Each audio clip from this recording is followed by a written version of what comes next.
Módulo de psiquiatría, un caso clínico. Yo soy Ruth Gallegos, R1 de Medicina Interna y pues para empezar agradecer a mis asesoras, las doctoras Sugeli y Andrea Pechir.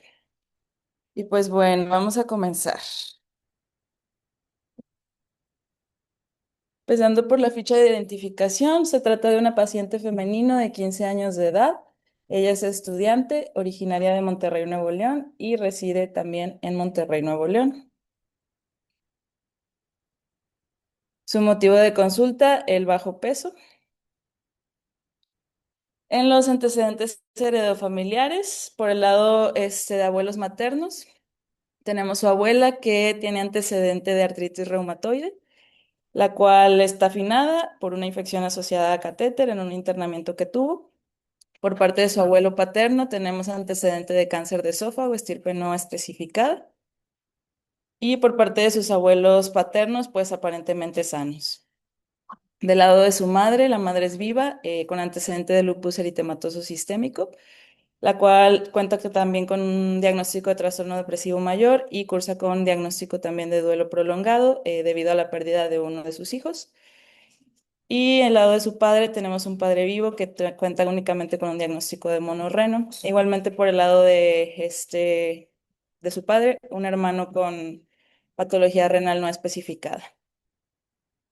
Sus hermanos, un hermano finado debido a una neumonía por broncoaspiración, por contar con un antecedente de labio paladar hendido y complicaciones relacionadas con la malnutrición, igualmente por este antecedente de labio paladar hendido. El bebé pues tuvo necesidad de llevar una operación con botón gástrico y a partir de ahí pues empieza con estas complicaciones. Y pues tenemos a la paciente, la cual únicamente cuenta con antecedente también de ser monorrena, además de eso, pues ningún otro antecedente médico.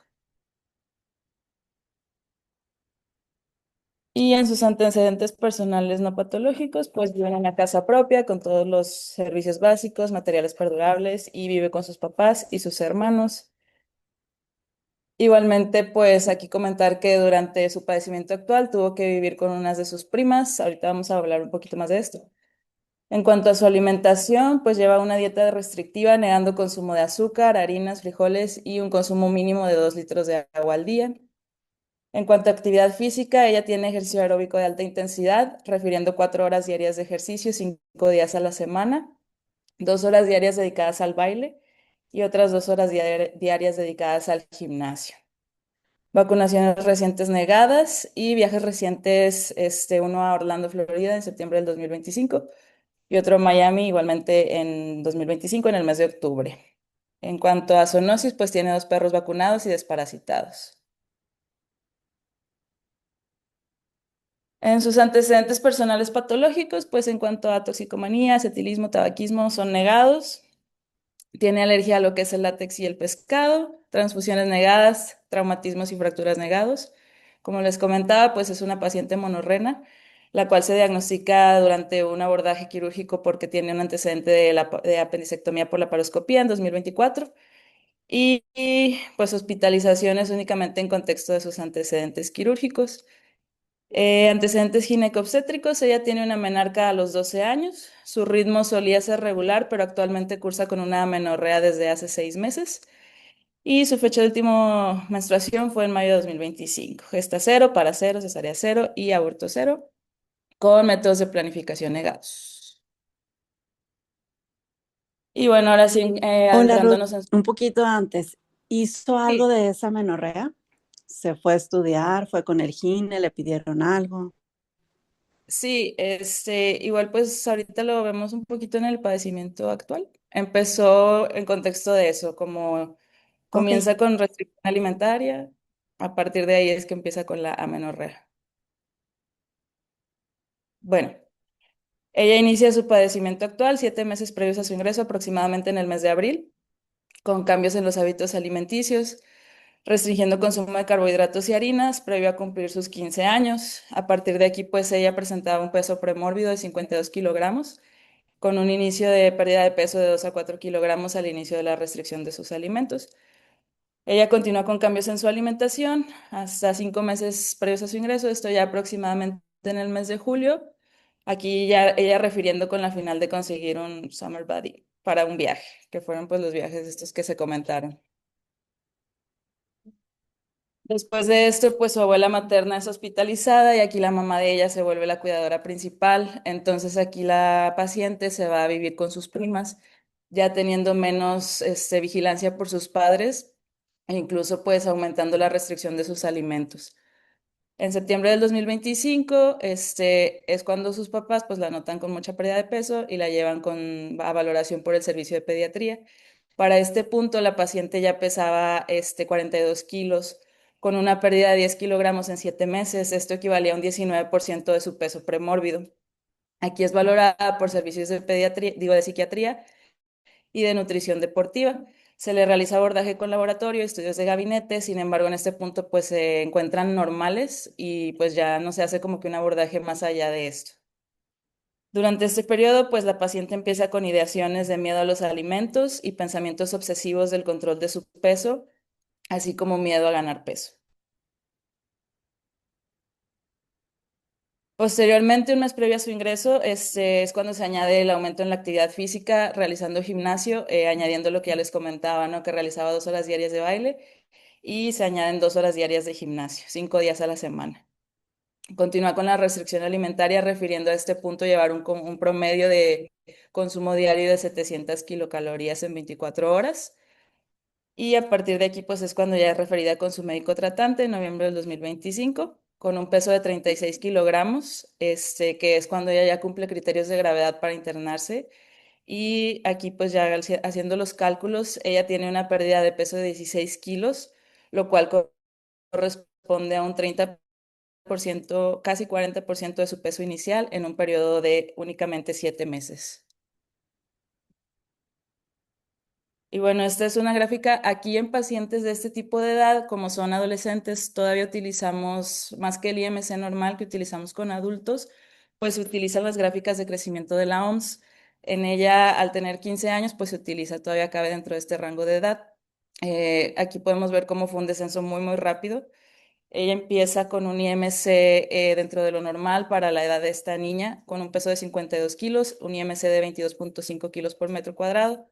La primera vez que es valorada por pediatría, ella presentó un IMC de 18,2, incluso todavía considerada dentro de un peso pues normal, dentro de los percentiles que manejamos para este grupo etario.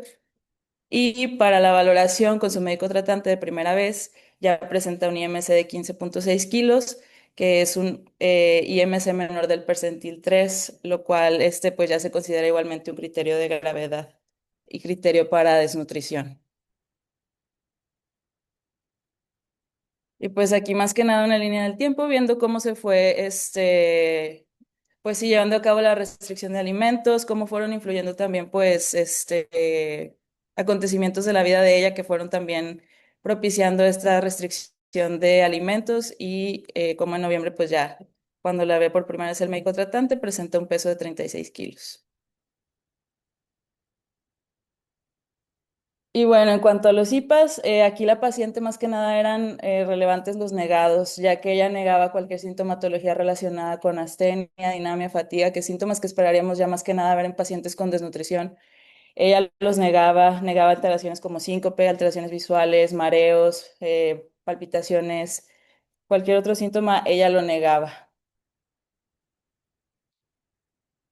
Entonces, pues ya, en cuanto a la exploración física, aquí son muy importantes los Hola Ruth, signos vitales. antes de la exploración te había entendido que en el principio evolución y estado actual ibas a andar un poquito más sobre la menorrea, pero no lo vi. ¿Podrías explicarnos tú dirigidamente qué le hubieras preguntado, qué diagnósticos diferenciales hubieras tenido y qué estudio le hubieras pedido? Y en ese caso, si hubieran estado normales o no, porque vi que solo comentas ahí como de manera general que algunos estudios que le pidieron, no sabemos cuáles, estaban normales. ¿Tú qué le hubieras pedido y qué hubieras esperado ver en esos estudios? Pues primero empezar con una historia clínica acerca de sus antecedentes ginecobstétricos, ver cómo han sido sus periodos menstruales hasta este punto. Pues aquí yo creo que sí es muy importante considerar la desnutrición para, pues, ligarla, ¿no? A la menorrea que está teniendo. Sin embargo, pues investigar además, pues, inicio de vida sexual activa, si es que tiene, ella negó, ¿verdad? Pero pues no quiere decir que nos esté diciendo la realidad, a lo mejor inició vida sexual, pues descartar algún embarazo. En cuanto a estudios de imagen, pues el ultrasonido para ver cómo se encuentra la anatomía de su aparato reproductor, incluso laboratorios como un perfil hormonal femenino y pues nada, no sé, algo más, doctora. ¿Cómo lo encontrarías? El perfil hormonal femenino. Yo creo que ese es el que más información te puede dar. ¿Cómo lo esperarías en ella? Bueno, y la prueba de embarazo, obviamente que esa se debe de pedir a todas las pacientes que tienen ya ciclos menstruales y vienen por amenorrea secundaria, pero el perfil hormonal, ¿cómo lo verías? Mm, pues disminuir las hormonas, por ejemplo, la estimulante de la FSH. Ok, entonces FSH la verías baja y cómo verías el estrógeno, Mm, el estradiol más bien, pues me supongo, no sé, la verdad, que disminuido también. disminuido y eso cómo se llama. Mm,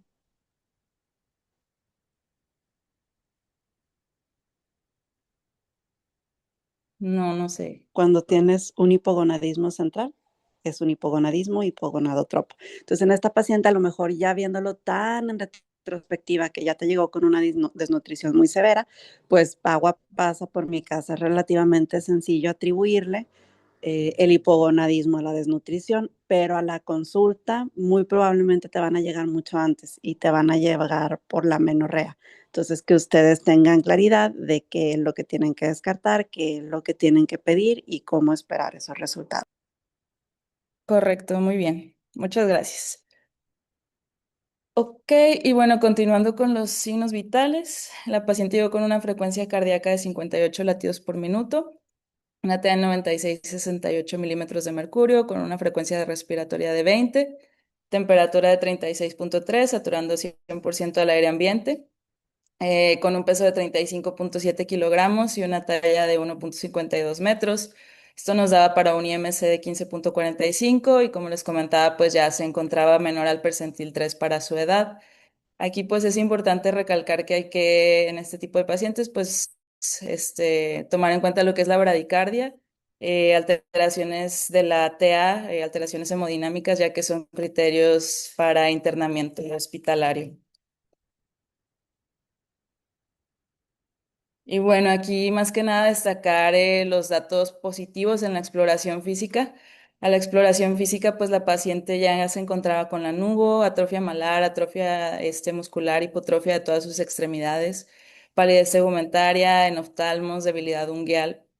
De ahí en más, pues fuera de la bradicardia, no se encontraba ningún signo positivo a la exploración física. Y pues por el momento nuestro listado de problemas, en cuanto a activos clínicos, pues un IMC bajo, con pérdida de 30% de su peso premórbido en un periodo de 7 meses, restricción calórica de 700 calorías al día, conducta de restricción alimentaria con pensamientos obsesivos, miedo a la alimentación y a subir de peso, ejercicio excesivo, amenorrea de 6 meses de evolución, bradicardia, los hallazgos a la exploración física. Ah, y bueno, se me olvidó aquí comentar que pues también en un punto su abuela fallece, entonces pues la familia entra en un duelo, entonces un duelo por la pérdida familiar. Y pues lista de problemas pasivos, pues la carga genética para las enfermedades que padecen. Aquí una carga importante para malformaciones congénitas y pues el trastorno depresivo por parte de su madre. Y pues bueno, el dato pivote hasta el momento, pues vamos a hablar sobre una paciente con desnutrición. Y aquí muy importante el miedo y pensamientos obsesivos en relación a la ingesta de alimentos, ya que nos va a encaminar pues sí, al diagnóstico que pudiéramos tener y de poder diferenciar entre las distintas causas de la desnutrición. Entonces, pues, ¿cómo abordar un paciente con desnutrición? Hay que saber que existen muchos criterios o muchos tipos de abordar a los pacientes con bajo peso, dependiendo de dónde obtengamos nuestras fuentes. Y pues en adolescentes, como les comentaba, es importante considerar que no es nada más el IMC, sino hay que tomar en cuenta la edad que tengan, el sexo y los percentiles de crecimiento. Igualmente, en cada caso individualizado, ir viendo la curva de cómo ellos han tenido su desarrollo, no nada más considerarlo en ese momento, sino ver si sus datos previos pues van con tendencias a la baja, se han mantenido o van subiendo. También tenemos pues criterios de la OMS que nos hablan sobre un IMC menor o de 2 desviaciones estándar respecto a la referencia pues para la edad y el sexo. Y pues comentar también que no hay un gold estándar único, debemos pues individualizar de acuerdo a cada paciente. Lo que les comentaba, ¿no? La trayectoria del crecimiento de cada quien. Consideran que son pacientes que están en su etapa de pubertad y considerar también pérdida de peso rápida. Puede que un paciente llegue con nosotros teniendo un peso normal, pero si había tenido un peso mucho más grande previamente, ya está teniendo una pérdida de peso rápida, pues es un dato de alarma para considerar y considerar los signos clínicos de cada quien. Y bueno, también tenemos los criterios GLIM, que GLIM significa Iniciativa Global de Liderazgo en Desnutrición, que nos van a ayudar a, además de llevar un diagnóstico de desnutrición, poder clasificar la gravedad de la misma. Para empezar, pues nos recomiendan hacer un diagnóstico con un cribado, perdón, con una herramienta validada y posterior a eso aplicar estos criterios. Empezando pues por los criterios que ellos nos recomiendan, pues nos va a decir que tengan al menos un criterio fenotípico y un criterio etiológico. De este lado, pues están los criterios fenotípicos. En cuanto a pérdida de peso, pues que sea mayor del 5% en los últimos 6 meses o más del 10% si hay un periodo mayor a 6 meses, perdón.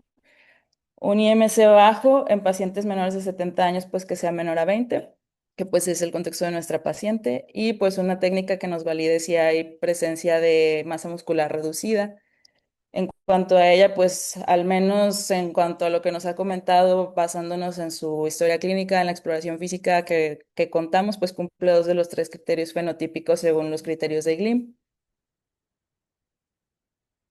Y pues posterior a esto, los criterios etiológicos. El primero pues es una ingesta alimentaria reducida o reducción, perdón, de la absorción. Aquí pues sí considera un poco más las etiologías orgánicas, ya que como les comento, son criterios para desnutrición general, no específicamente para pacientes con trastornos de la conducta alimentaria. Entonces, el primer criterio es un menor del 50% de la ingesta recomendada en mayor de una semana o cualquier reducción de la ingesta por más de 2 semanas o cualquier enfermedad crónica digestiva con algún impacto adverso en la asimilación o absorción de nutrientes. Y el segundo, en cuanto a inflamación, pues alguna enfermedad aguda o cirugía relacionada con la enfermedad crónica. Entonces, pues si la paciente ya ha tenido menos del 50% de una ingesta recomendada, esto ya es pues, un periodo mucho más largo de 1 o 2 semanas. Entonces, pues sí nos cumple criterios para desnutrición por parte de GLIM. Y después de esto, pues hay que clasificar de acuerdo a la gravedad. Vamos a tener tres parámetros, lo que es pérdida de peso, bajo IMC y masa muscular reducida, en estadios 1 y 2, dependiendo de desnutrición moderada o desnutrición grave. Cada una de ellas requiere un criterio, pues en base a nuestra paciente, ella ya se consideraría con desnutrición grave con una pérdida de peso de más del 20% en un periodo de más de 6 meses y un IMC menor a 18,5. Aquí pues no contamos con un criterio o una forma validada para evaluar la masa muscular hasta el momento.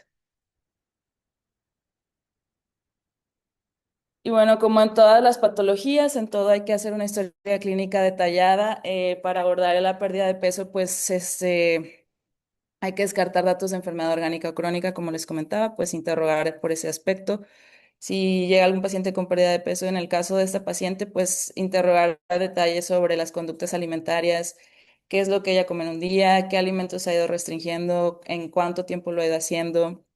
En cuanto al ejercicio, pues qué tipo de ejercicio ha hecho, cada cuánto lo realiza, cuál es la intensidad del ejercicio. No es lo mismo, pues a lo mejor que ella haga una caminata, baile intenso, que es lo que ella realizaba, ejercicio de pesas, todo eso, cada ejercicio tiene su intensidad, entonces pues hay que abordar eso también.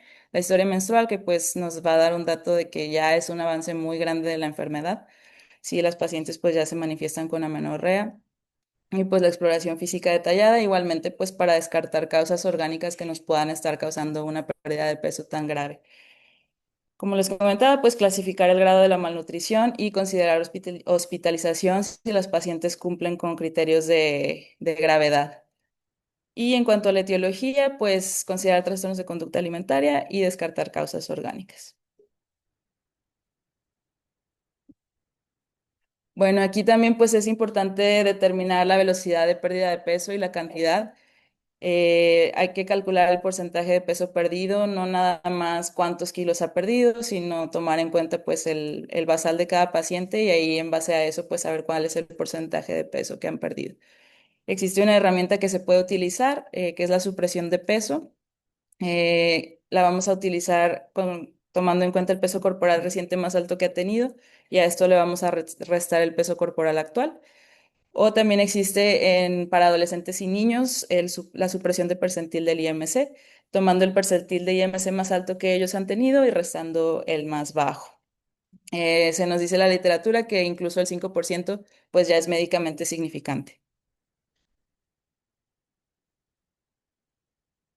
Y pues otras cosas que hay que tomar en cuenta, cosas muy importantes, como les decía, pues el historial de crecimiento en este grupo etario es muy importante, ver la curva que ellos han estado manejando. Historial nutricional, la ingesta dietética, restricción de ciertos alimentos o grupos de alimentos. Si ellos presentan algún tipo de comportamiento compensatorio, ya sea vómitos, ayuno, dietas, el ejercicio, la frecuencia, la duración, la intensidad. Historia menstrual, algún tipo de fractura, pues esto ya también nos estaría hablando de pacientes que presenten fracturas, pues un grado de desnutrición muy, muy grande que está afectando el aparato musculoesquelético. Si toman algún medicamento actual que pudiera estar influyendo también en esto, los antecedentes heredofamiliares que también tienen mucho que ver, incluidos la TCA, obesidad, trastornos de ansiedad, uso de sustancias, y si el paciente ya contaba previamente con algún trastorno psiquiátrico de forma personal. Y pues ahora sí la clásica de todos los casos, ¿qué estudios solicitarían? 3, 2, 1.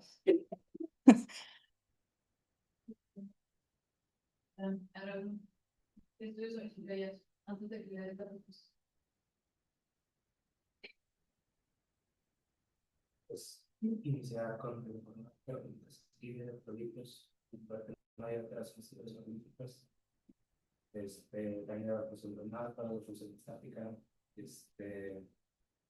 creo que vale la pena medir niveles de X integros y una ley. Eh,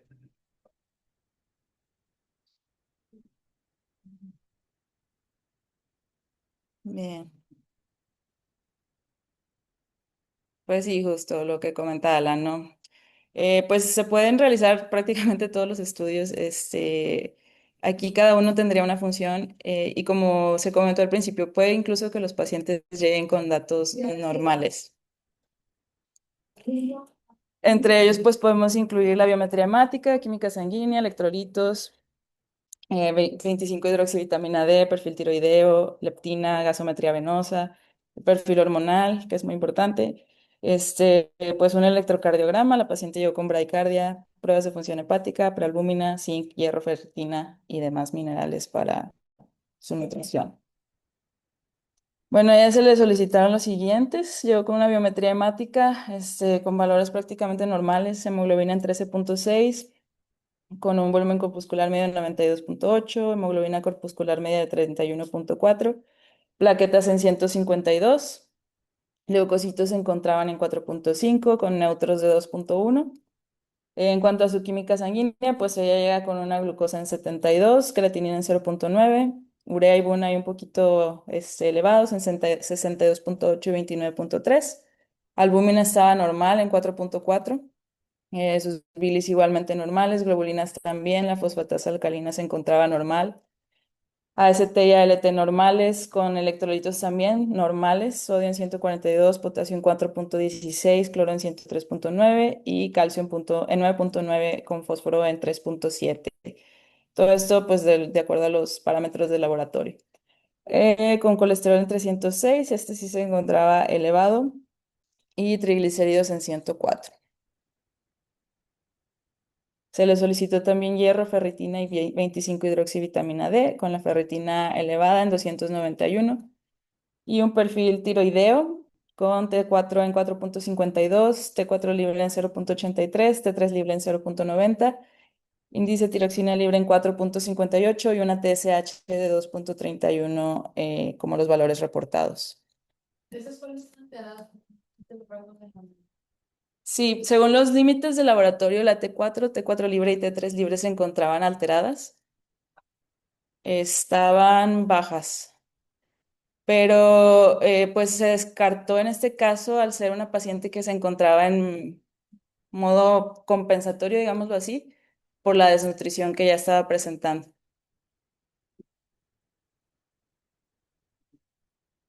Y pues se le hizo también un InBody en este momento del abordaje con un peso de 35,7 kilogramos, MME o masa de músculo esquelético de 18,3 kilos. Eso se encontraba dentro de los parámetros normales, con masa grasa corporal de 1,1 kilos, un IMC de 15,3 y un porcentaje de grasa corporal de 3%. A su ingreso se le solicita una tele de tórax, la cual pues se encontraba normal. Aquí podemos ver la radiografía de tórax, es una toma anteroposterior. No se observan, no está rotada, no está girada, está bien penetrada. No se observan anormalidades dentro de los tejidos blandos, de estructuras óseas. Observamos 9, 10 espacios intercostales. Además, pues el parénquima pulmonar no se encuentra con ninguna anormalidad y pues aquí la silueta cardíaca pareciera ser de tamaño normal. Se le pidió también un ataque de abdomen simple. Bueno, pausaré.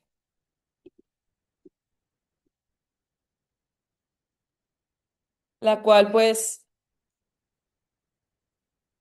fue abordaje general, la verdad no llegó con ningún síntoma abdominal. Y bueno, aquí nada más también tomando en cuenta, ella tenía el antecedente de ser una paciente monorrena, entonces se volvió a solicitar. Entonces, pues el TAC nos reporta un derrame pericárdico.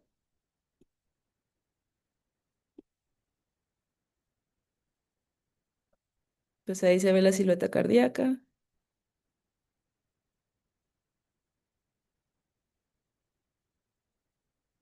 Si seguimos avanzando, ahí está su riñón derecho y pues no se logra visualizar el izquierdo.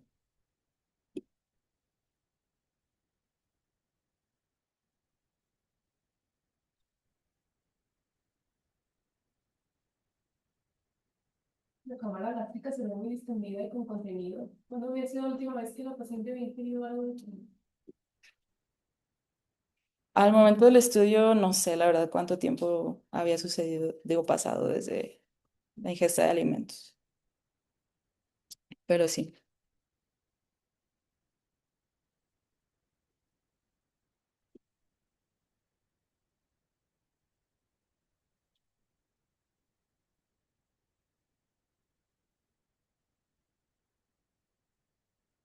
pues esas No intestinales. sé si es un estudio antes de que supieran sus conductas. Estuviera ocultando, ¿no? No, esa fue ya el momento de internamiento de cuando la refiere la médico tratante, que ya se conocía todo pues los antecedentes. Ok.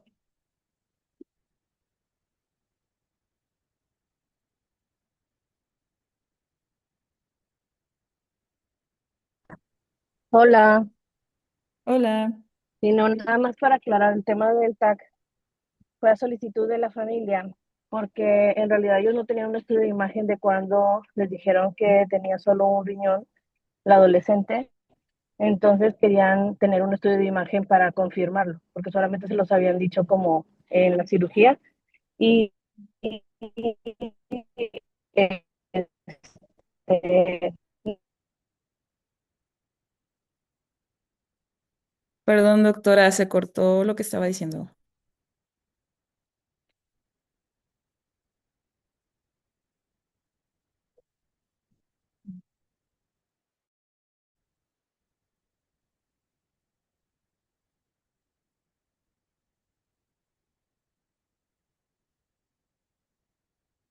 Doctora, se cortó, no sé si me escucha.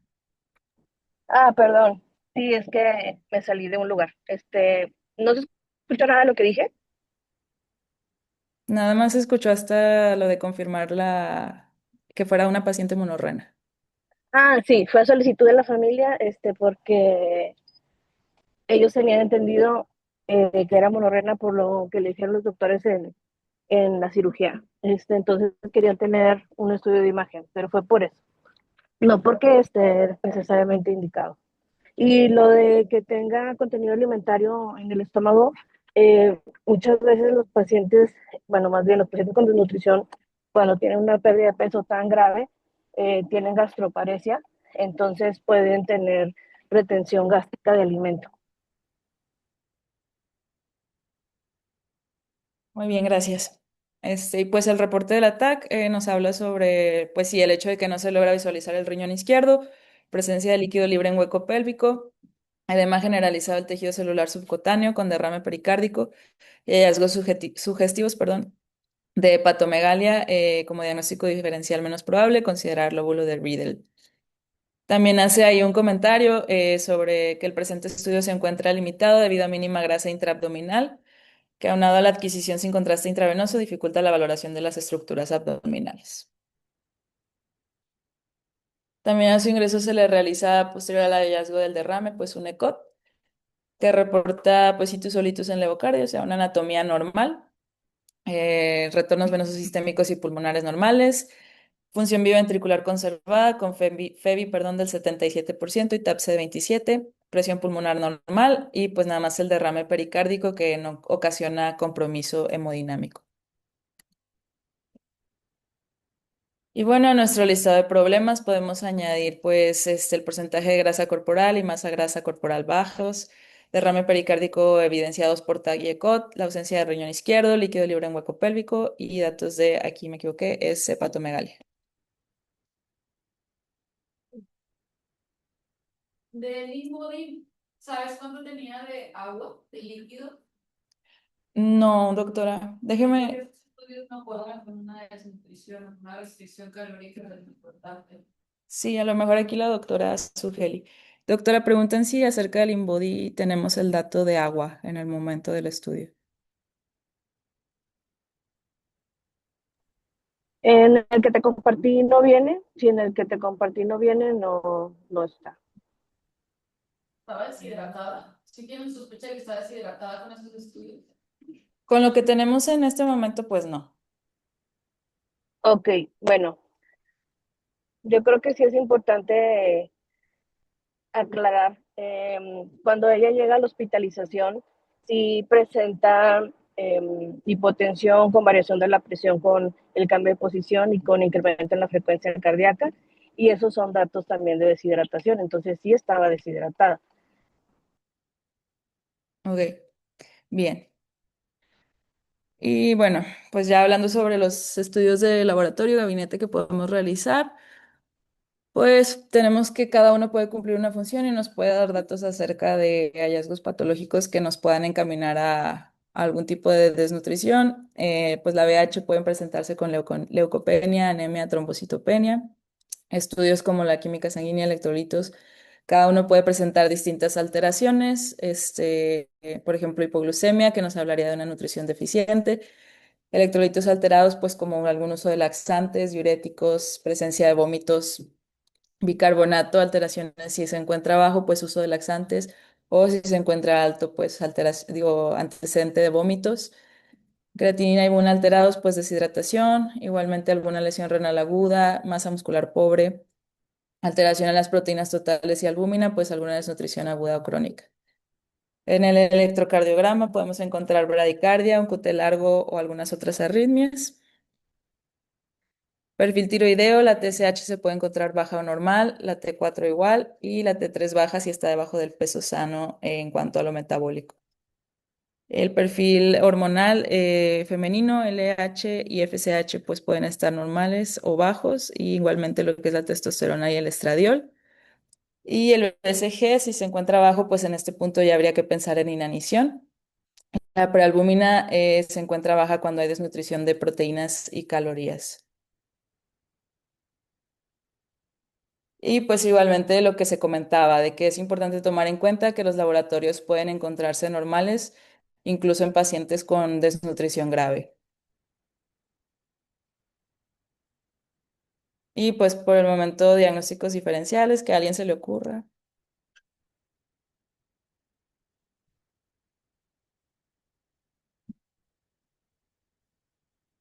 Denise, no estoy pensando.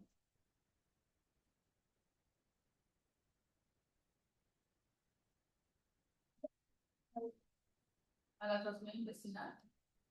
¿Qué más?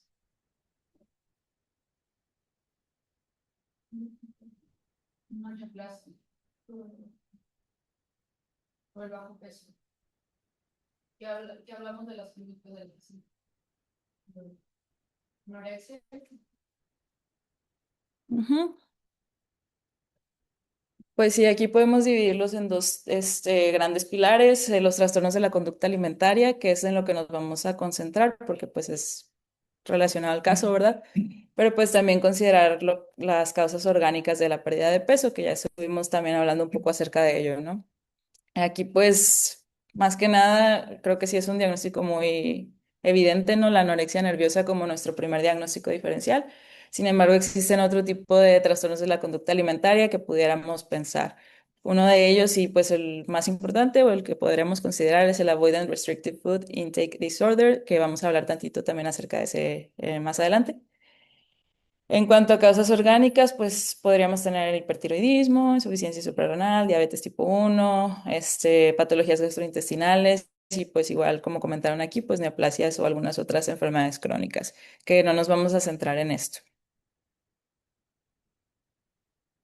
Ahora pues unas generalidades acerca de los trastornos de la conducta alimentaria. Estos afectan normalmente a adolescentes y personas jóvenes, pero pueden afectar a niños y adultos de todas las edades, géneros, contexto social y peso. No son estilos de vida, son desórdenes mentales serios y pueden manifestarse clínicamente de muchas maneras. Y son comportamientos autodestructivos que el paciente no puede controlar. Llegan a causar discapacidad seria, pudiendo ocasionar efectos crónicos devastadores. Son trastornos que tienen una de las tasas de mortalidad más altas de los trastornos psiquiátricos y pueden ser tratados. La terapia debe incluir un equipo multidisciplinario de profesionales de la salud e involucrar a los cuidadores y familiares o seres queridos del paciente. Y bueno, enfocándonos, perdón, a los dos principales diagnósticos diferenciales en cuanto a trastornos de la conducta alimentaria, pues son muy parecidos, pero tienen distinciones.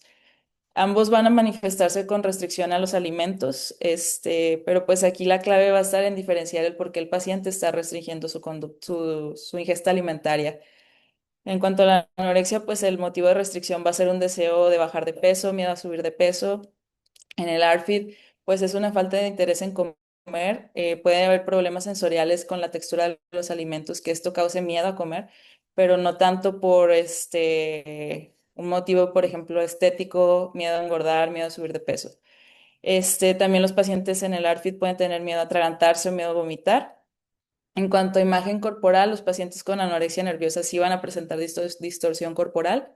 Sin embargo, en el ARFID, pues esto no se va a ver tan presente, ya que puede haber alguna insatisfacción, pero pues no se considera patológica y no va a ser la principal causa o la principal fuente para la restricción.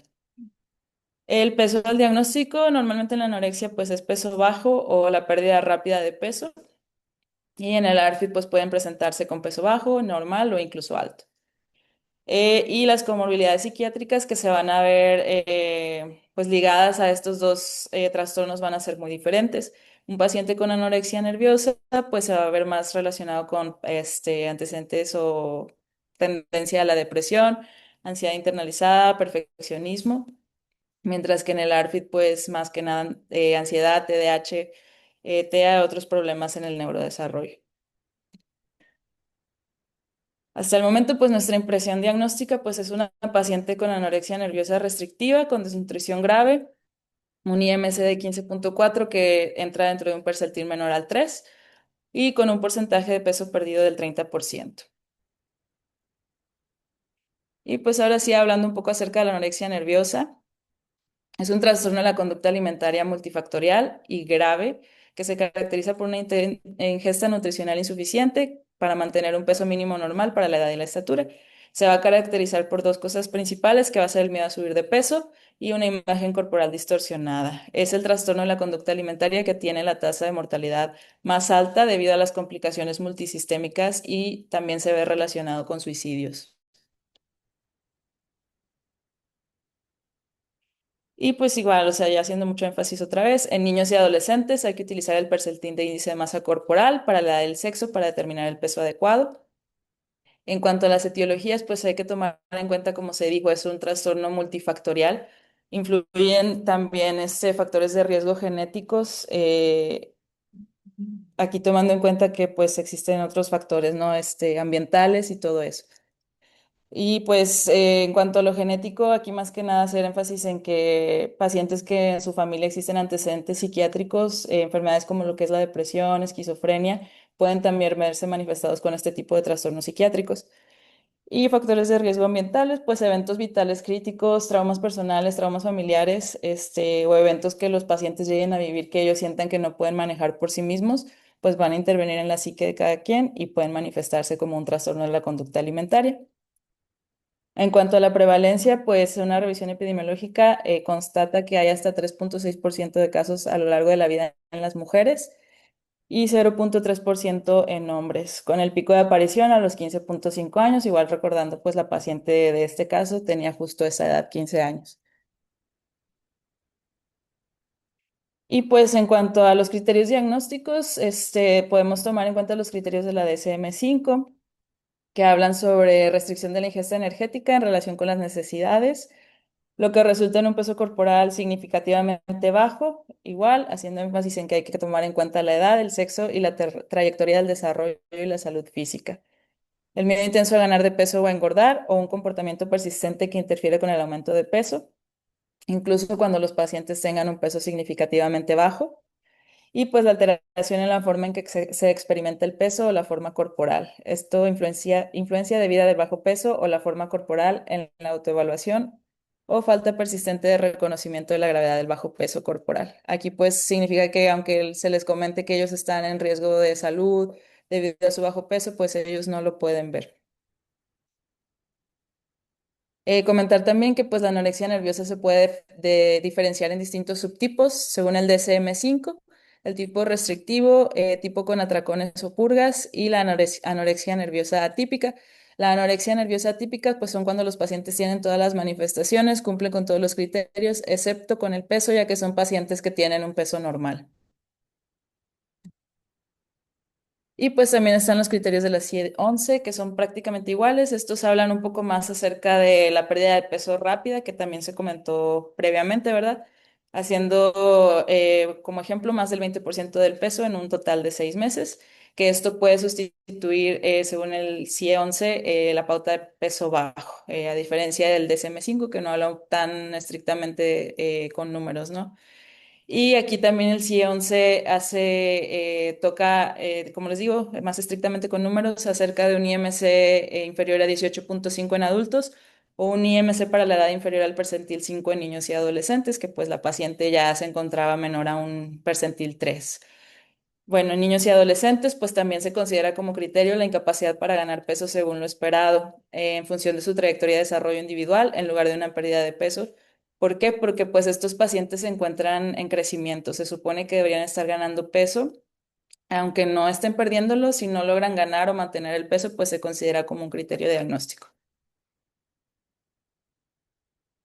Y pues un patrón persistente de comportamientos que impidan recuperar su peso normal, por ejemplo, conductas que se encaminen a restringir la ingesta energética, pues, las dietas, el ayuno, purgas, todo eso. Y aumento del gasto energético con un ejercicio excesivo de alta intensidad. Y bueno, el bajo peso o forma corporal es central en la autoevaluación de la persona, que es lo que se comentaba, ¿no? A diferencia de otros trastornos de la conducta alimentaria, aquí pues la autopercepción que el paciente tiene de sí mismo es muy importante para el diagnóstico. Igualmente el CIE-11 tiene sus subtipos, la anorexia nerviosa con peso corporal significativamente bajo, que a su vez se va a subdividir en los patrones restrictivo, de atracones o purgas y no especificado. y la anorexia nerviosa con bajo peso corporal peligroso, igual con los mismos subtipos de patrones restrictivos de atracones y purgas, y no especificado. Y además otro subtipo va a ser la anorexia nerviosa en recuperación, ya con peso corporal normal. Aquí pues es importante hacer énfasis en lo del peso, ¿no? Que ya les estuve comentando. Según el DSM-5, pues el bajo peso en niños y adolescentes se operacionaliza como un índice de masa corporal que se encuentra bajo el quinto percentil y algunos pacientes no muestran pérdida clara de peso, manifestándose hasta que el individuo pues ya atraviesa esta etapa de pubertad. La CIE-11 como alternativa permite un diagnóstico de anorexia nerviosa después de una pérdida de peso rápida y marcada, mayor al 20% del peso corporal durante 6 meses, que era lo que pues les comentaba. Y aquí importante, igualmente ya se los dije, un paciente que tenía sobrepeso y luego desarrolló anorexia nerviosa puede de hecho tener un peso normal y cumplir con criterios diagnósticos para anorexia nerviosa y tener pues la anorexia. Y pues bueno, en el contexto de nuestra paciente, ella cumple con estos criterios, un peso bajo con un IMC de 15,4 menor al percentil 3, pérdida de peso de 30% en 6 meses, conductas restrictivas en la alimentación, conductas que aumentan el gasto energético y miedo a aumentar de peso y a comer. Esto por la autopercepción de sí misma, no relacionado con algún tipo de alteración sensorial o algún miedo a ahogarse, atragantarse con la ingesta de alimentos. Y bueno, ahora hablando sobre criterios de hospitalización, hay que tomar en cuenta que igualmente existen dos categorías que hay que tomar y que son importantes para la hospitalización de este tipo de pacientes. Pacientes que necesiten hospitalización para una estabilización médica o pacientes que necesiten internamiento para una estabilización psiquiátrica. En cuanto a la estabilización médica, pues aquí utilizamos los criterios de la de la Psychiatry, American, ay, se me olvidó el nombre, la APA. Pero bueno, es uno más de los siguientes, un IMC menor del 75% igual para la edad, sexo y altura. O un IMC menor a 15. La bradicardia, que se les comentó que pues también es algo muy importante. Alteraciones metabólicas como hipoglicemia de los electrolitos o alteraciones en el electrocardiograma con arritmias. Inestabilidad hemodinámica. Complicaciones agudas relacionadas con la desnutrición, por ejemplo, síncope, convulsiones, pancreatitis, falla cardíaca, pacientes que lleguen con falla al tratamiento ambulatorio o alguna comorbilidad psiquiátrica o médica que impida que lleven algún tratamiento ambulatorio y pacientes que tengamos mucha incertidumbre acerca del diagnóstico de un trastorno de la conducta alimentaria que cumplan con los demás criterios de hospitalización. Y pues hablando de estabilización psiquiátrica, pues que tengan comportamientos o ideación suicida, recordando que pues el suicidio es una de las principales causas de muerte en pacientes con anorexia nerviosa, que tengan comportamiento agresivo o alguna comorbilidad psiquiátrica o médica que impida pues algún tratamiento de forma ambulatoria, por ejemplo, ansiedad, depresión, TOC o inestabilidad del estado de ánimo. Salud. Bueno, lo que se hizo con esta paciente a su ingreso, estas fueron sus indicaciones. Los cuidados generales de enfermería, aquí puedes destacar que incluye cuantificar la diuresis por turno, traslado en silla de ruedas y que no acudiera al baño hasta 1 hora y media después de comer, esto para evitar conductas de vómito.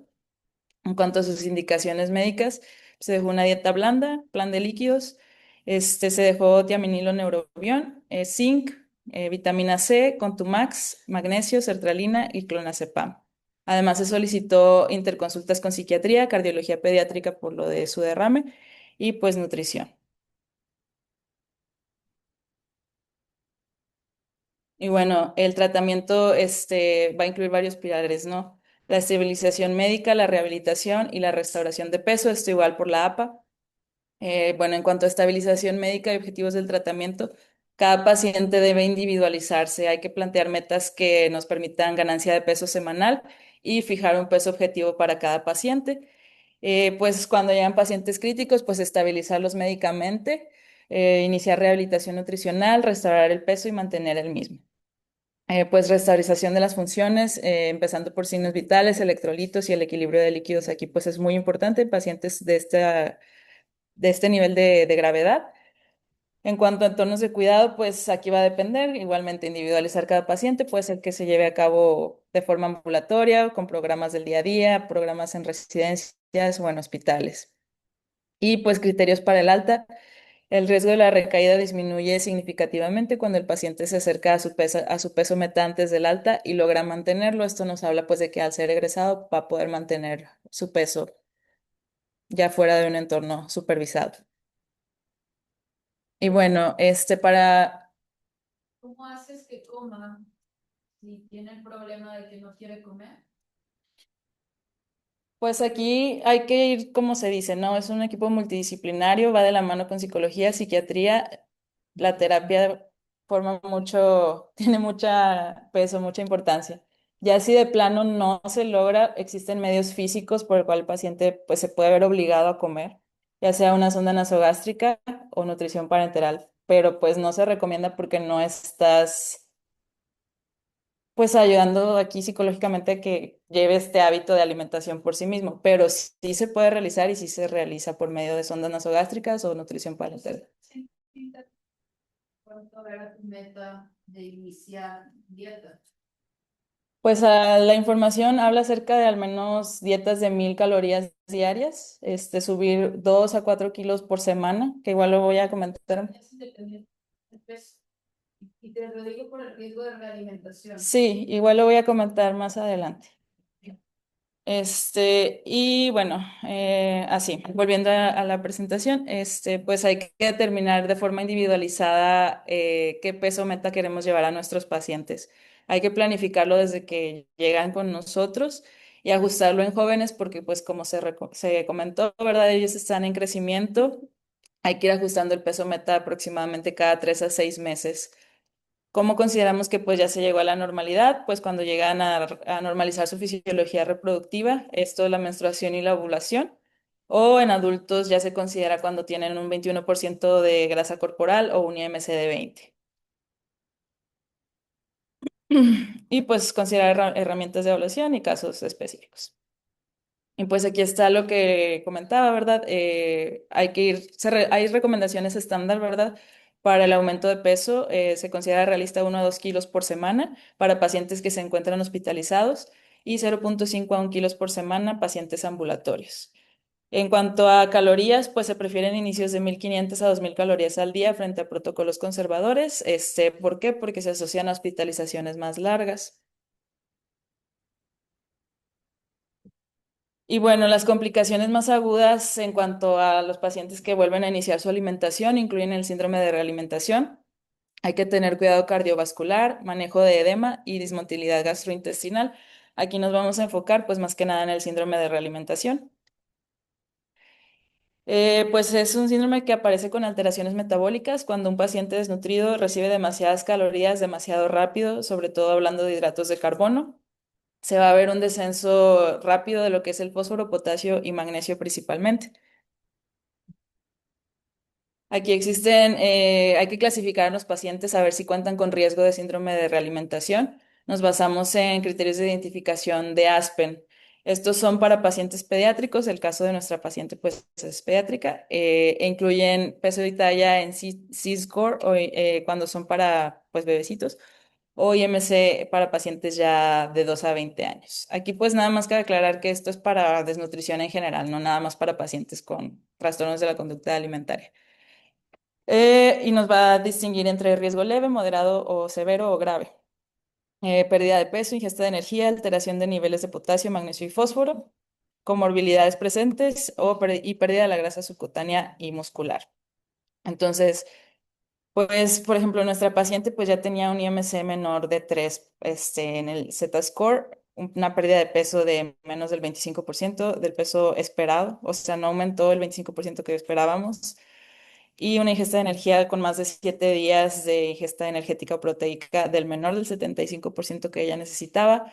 En cuanto a alteraciones del potasio, magnesio y fósforo, pues ella no contaba con ningún tipo de alteración en este aspecto. Comorbilidades, pues tampoco. Y pérdida de la grasa subcutánea, pues el InBody, pues con el que contamos no nos habla tanto sobre, no, perdón, nos habla sobre un porcentaje de grasa muy disminuido y la masa muscular que ella tenía se encontraba dentro de los parámetros normales, entonces pues yo creo que la podemos clasificar dentro de un riesgo pues moderado a severo. Más correcto decir bioimpedancia. Y Ok, voy es malo. ok. Y pues bueno, el síndrome de realimentación nos va a tener en riesgo de falla cardíaca, respiratoria, convulsiones y muerte. Como ya se comentó, pues aparece durante la primera semana posterior a reiniciar la alimentación y pues va a requerir un monitoreo diario del fósforo, magnesio, potasio y calcio hasta que estos sean estabilizados. Y pues protocolos pediátricos seguros usan esquemas escalonados, por ejemplo, 10 a 20 kilocalorías por kilo al día al inicio, subiendo según pues la respuesta de los pacientes y como se dijo, no siempre individualizando según el caso. Y pues hay que dar antes y durante los primeros días de realimentación, que en el caso de esta paciente sí se hizo, sobre todo si hay larga desnutrición. El manejo de líquidos y sodio para evitar sobrecarga hídrica. Pues la paciente ya contaba con un derrame pericárdico, se interconsultó con cardiología pediátrica, quienes sí hicieron mucho énfasis en mantener un adecuado control de líquidos, pues para evitar complicaciones por esto mismo. Y bueno, ahora hablando sobre la rehabilitación en cuanto a actividad física y farmacoterapia. Pues el ejercicio aquí sí juega un papel muy clave porque, pues, por ejemplo, nuestra paciente tenía actividad física excesiva. Entonces aquí pues sí hay que supervisarla en casos graves, pues se limita el ejercicio a 1,5 horas por semana o en dado caso de que no haya ganancia de peso, pues de plano hay que suspenderlo. E igual, en un enfoque multidisciplinario, con psicología, psiquiatría, pues hay que enfocar la actividad física más que nada al disfrute y no a la pérdida de peso o a la autopercepción corporal. Y bueno, en cuanto a farmacoterapia, pues por el momento no hay evidencia sólida de que los medicamentos que se puedan brindar ayuden a ganar peso. Cuanto ya pues aquí un aspecto más psiquiátrico, psicológico, pues existen distintas terapias que se pueden dar para adolescentes y pacientes con TCAs. Existe el tratamiento basado en la familia, el FBT, que es el que se considera como el mejor o el que se debe dar para adolescentes o adultos emergentes que tengan cuidadores involucrados. Aquí eso es la clave, que los cuidadores estén involucrados, ya que pues involucra este manejo involucra demasiado a los cuidadores. Se basa en empoderar a los padres, ya que son vistos como expertos que van a asumir la responsabilidad de alimentar a sus hijos hasta que éste recupere el peso. La comida en la sesión, pues el terapeuta va a observar cómo se lleva a cabo una comida familiar y en base a esto poder brindar asesoría. Y pues las fases del tratamiento, como se dice, ¿no? El empoderamiento de los padres. Primero los padres van a ser los encargados de lograr que se estabilice el peso de su hijo, pero conforme se va llevando a cabo el desarrollo, pues el paciente se va a ver ya más responsable de su propia alimentación. En el caso de nuestra paciente, pues este esquema de tratamiento no era el más adecuado, a pesar de ser un adolescente, porque pues los cuidadores no se veían muy involucrados. Si recuerdan, pues la mandaron incluso a vivir con sus primas, entonces pues no se consideró como el esquema que ella pudiera llevar a cabo, a pesar de ser generalmente el más recomendado. Y pues ya hablando sobre psicoterapia en adultos, pues hay que incluir la normalización de la alimentación, restaurar el peso y el tratamiento de la distorsión de la imagen corporal. Existen muchos tipos de terapias, la terapia cognitivo-conductual, que pues ya todos hemos escuchado, enfocada en cambiar las conductas y creencias distorsionadas sobre la comida, el peso y el control. Psicoterapia psicodinámica focal, esta va a priorizar las relaciones interpersonales y conflictos psicológicos subyacentes. El, la terapia de especialista en manejo clínico, pues aquí se va a ver muy apoyado de, pues sí, apoyo clínico, educación y monitoreo de los síntomas en un contexto tranquilizador. Y el modelo mantra que aborda la rigidez cognitiva, las dificultades sociales y las redes interpersonales que mantienen el trastorno. Y pues bueno, ya para finalizar, actualmente la paciente, estos son los datos más recientes que tenemos de ella, de la bioimpedancia. Esto pues es la primera columna en noviembre del 2025 y la segunda pues ya actualmente. Empezó con un peso de 35,7 kilogramos, actualmente ya con 44,6. El porcentaje de grasa corporal de 3% subió hasta 9,6 y la masa de músculo esquelético pasó de 18 a 21,2. Y pues, no sé. Preguntan aquí es que si la paciente ya menstrua, doctora. Hola. Sí, de hecho, bueno, si ya terminaste, quería decir algunos comentarios. Sí, Ok, sí, adelante. bueno, primero, este es el peso de egreso, o sea, ella ingresó, estuvo durante 3, 4 semanas, entonces el peso de egreso es de 44,6 de egreso del hospital. Entonces ahorita ya cumplió 3 meses que está en tratamiento con nosotros, su peso actual es de 50 kilos. Entonces ahorita ya tiene su menstruación, ya se reincorporó a la escuela, ya está reanudando actividad física. Entonces él desde la parte de nutrición tiene ya una remisión parcial de la anorexia nerviosa, parcial porque todavía se siguen trabajando los aspectos psicológicos. Pero para aclarar eso, ¿verdad? Ahorita la paciente ya está en su peso sano y se está manteniendo y ha tenido una recuperación de peso semanal de 1 kilo, lo mínimo 500 miligramos, y en el hospital sí logramos pesos de recuperación de 1 a 2 kilos por semana, porque tuvimos ciertas eventualidades. Eso era una de las cosas que quería comentar. Igual también, por si me quedo con señal, quería decir como algo sobre algunos mitos. No todas las pacientes que tienen anorexia nerviosa tienen distorsión corporal. Hay pacientes que se ven con su cuerpo tal cual lo vemos nosotros. Hay pacientes que sí tienen una distorsión, no todas tienen. Entonces, porque luego también, como no tienen, luego dicen, ah, bueno, a lo mejor no es anorexia. No, no todas tienen. Pacientes con ARFID y anorexia típica tienen el mismo riesgo de complicaciones médicas que pacientes con anorexia nerviosa restrictiva.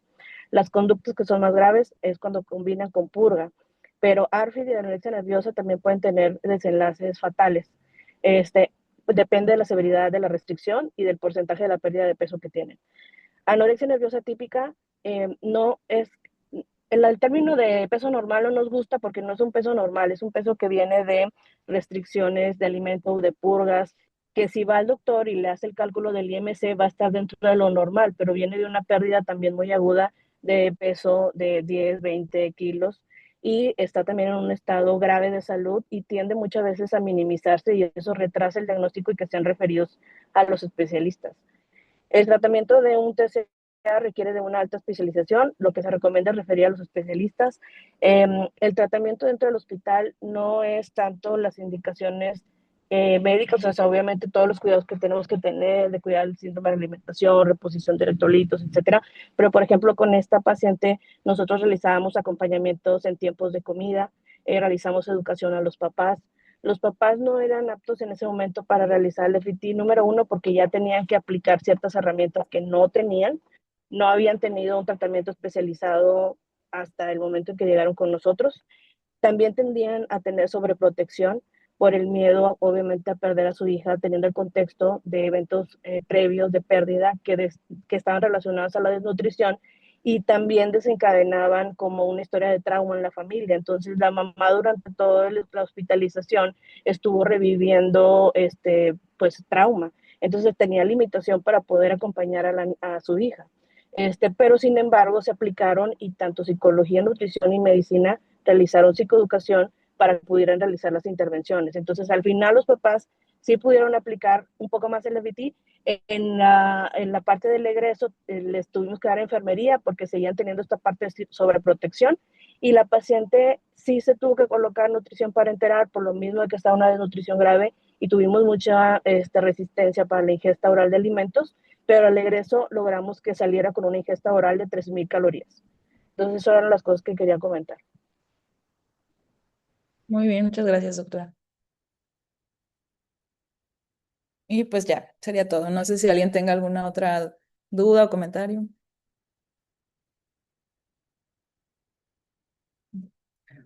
Pues bueno, entonces damos por finalizada la sesión del día de hoy. Muchas gracias.